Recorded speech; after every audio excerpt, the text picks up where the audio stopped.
ma seisan Tartu Kooli tänav 13 hoovi peal kõrvuti Mart Saarega. Ja võiks küsida, et mis koht see niisugune on. Vastus kõige tõenäolisem, et siin kuskil lähistel asus see koht, kus Saar elas, kui ta Tartus oli. Ja Tartus oli Saar üle 10 aasta, nii et ta on Tartu muusikaelu jaoks üks väga tähtis mees. Aga muidugi eelkõige on sõnapaar Mart Saar ja Hüpassaare meile kõige rohkem teada.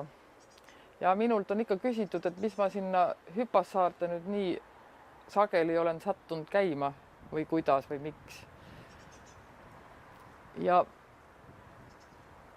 ma arvan, kuskil oli võib-olla üks juhuslik tõuge, aga muidu võiks ütelda nii, et kui sa Hüpassaares käinud ei ole, siis on Mart Saare muusikat väga keeruline mõista.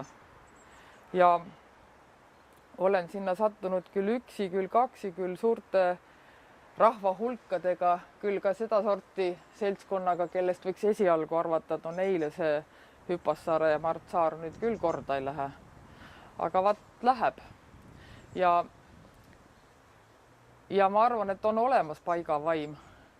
Ja see on just see, mida tõesti kirjeldada ei saa. Hakkad teda rääkima, ümber jutustama võib sageli õõnsaks kätte minna. Aga lähed kohale ja saad aru ja polegi midagi rohkem rääkida. Ja leian, et on hirmus oluline. See on meie koorimuusikute vähemasti mekka. Seal ära käia vähemasti kord.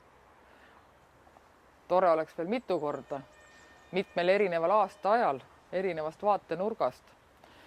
Ja siis hakkab see asi niimoodi juppaaval selgemaks saama. Ja Saare muusika ongi selline asi, ta ei anna kohe kätte. Ta tulebki niimoodi natukese haaval sulle lähemale. Ja see, et ta on nii tihedalt selle Hüpassaarega seotud ja üldse paigavaimu ja looduse tajuga ja seda, mida Saar tõesti tajus, siis võib ka olla see põhjus, miks võib-olla Saare muusika mujal maailmas ei lõika niisuguseid loorbereid kui mitmed teised heliloojad. Ja ma arvan, et võib-olla ei peagi ka kõik olema mujal populaarsed.